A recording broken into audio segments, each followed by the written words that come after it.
At 3 a.m., my neighbor knocked on the door holding a bucket of chicken. When I opened, she smiled and said, "I've come for Jacob. He belongs with me." My 6-year-old son stood beside her, looking dazed. That's when I realized this wasn't just a weird neighbor. This was something way darker.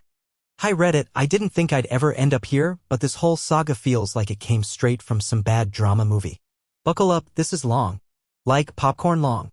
For some context, I'm a 34-year-old single dad, raising my 6-year-old son, Jacob, on my own. His mom, my high school sweetheart, passed away due to complications during childbirth. It was a brutal loss, one that left me navigating grief and fatherhood simultaneously from day one. Jacob's my world, his toothy grin, his endless questions about dinosaurs, his habit of sneaking into my bed during thunderstorms, he's the light of my life. Every choice I make is for him, to give him the safe, happy childhood he deserves. We recently moved to a new neighborhood, a quiet suburban street lined with tidy lawns and old oak trees. It's the kind of place where kids ride bikes until dusk and neighbors wave from porches. I thought it'd be perfect for Jacob, a place where he could grow up with a sense of community, maybe make some lifelong friends. The house was a fixer-upper, but it had a big backyard, and I could already picture Jacob running around it, chasing fireflies on summer nights. Enter EM, entitled mother, as I now call her, a woman in her mid-40s who lives 2 houses down. I met her on move-in day. She showed up at my door with a plate of warm chocolate chip cookies, her smile bright and welcoming. She introduced herself as a former elementary school teacher with a daughter in college. Her hair was neatly bobbed and she wore a floral cardigan that screamed suburban mom. I thought, great, a wholesome neighbor. Maybe this place will feel like home. That illusion lasted about a week. EM started coming over almost daily. At first, it seemed neighborly. She'd bring over extra fruit from her garden, offer to babysit Jacob if I needed a break, or drop off little toys for him like plastic dinosaurs or Hot Wheels cars. Jacob loved the attention and I didn't think much of it. But then her visits got intense. She'd linger too long, watching Jacob play with an odd, wistful look. She started calling herself Auntie EM without my permission, and it made my skin crawl. I'd catch her asking invasive questions, Jacob's bedtime, his favorite foods, his allergies, even what shampoo I used on his curly brown hair.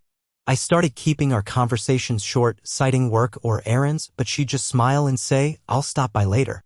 One afternoon, while I was grilling burgers in the backyard, she let herself in through the side gate. I hadn't invited her, but there she was, kneeling beside Jacob, asking him about his toy T-Rex.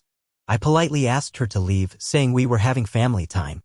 She laughed it off, but her eyes had this strange glint like she was sizing me up. Then she dropped a bombshell.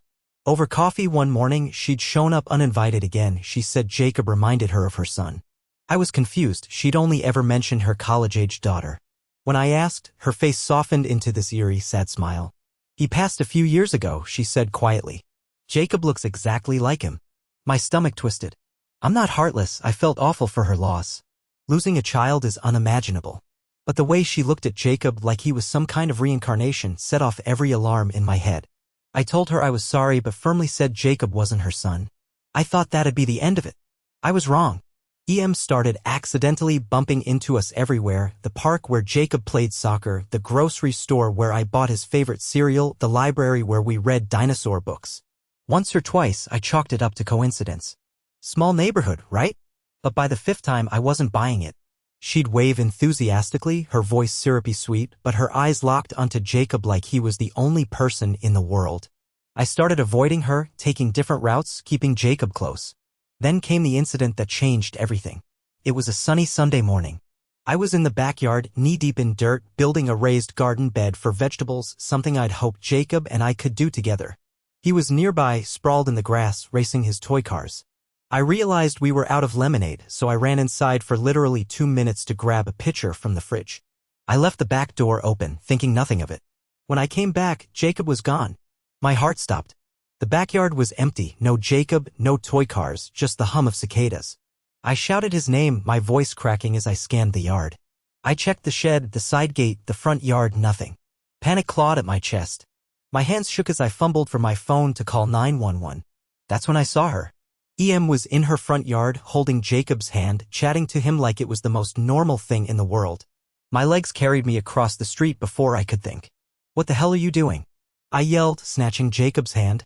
He looked confused, not scared, which only made me angrier. Em blinked at me, her face a mask of innocence. Oh, I just wanted to spend some time with him, she said. He came to me willingly. Willingly? He's 6. I was shaking, my voice low and furious. You don't take my son without my permission. Ever. She tilted her head, her smile unnervingly calm. You don't understand, she said. We're meant to be a family. I feel it. The words hit like a punch. I grabbed Jacob, stormed home, and ordered security cameras that night. Sleep didn't come easy, every creak in the house made me jump, picturing her sneaking in. Update 1 week later. Things got worse. I went to the police the next day and filed a report. The officer was sympathetic but said there wasn't much they could do since no crime had been committed. Jacob was unharmed and Em claimed he'd wandered into her yard. They logged the complaint and suggested a restraining order if she escalated further. I nodded, hoping it wouldn't come to that. For days later, it did. I was washing dishes when my doorbell rang. 2 police officers stood there with Em, her face etched with fake concern. She told them I was abusing Jacob, claimed she saw bruises on his arms, he had none, that I left him alone for hours, I never did, and that I screamed at him every night, complete lies. My jaw dropped. This woman was trying to destroy my life. I stayed calm, invited the officers inside, and showed them my security footage, clear evidence of Jacob safe and happy, playing in the house and yard. I let them talk to Jacob, who was sprawled on the living room floor with his dinosaur toys. He looked up, grinning, and asked if they liked T-Rexes. The officers smiled, clearly charmed. They reviewed my side of the story, apologized for the trouble, and left me with a family lawyer's number. You might need this, one said. I filed for a temporary restraining order the next day, my hands still shaking as I signed the papers. Update 2, 1 month later. The restraining order hearing was yesterday. I brought everything, camera footage, timestamps, the police report, screenshots of Em's texts, things like, I'm here for Jacob if you ever can't handle it. Creepy as hell in hindsight. Em showed up to court in all black, like she was mourning something. She rambled to the judge about how the universe sent Jacob to her and that she was destined to protect him. Her voice trembled with conviction, her hands clasped tightly as if praying. The judge wasn't having it. He called her behavior delusional and coercive, granting me a 2-year restraining order. Em can't come within 500 feet of us or contact us in any way. Violation means arrest. Her face crumpled, part shock, part rage, and I felt a chill watching her. My lawyer suggested a civil harassment case, and I'm considering it. I just want her gone from our lives.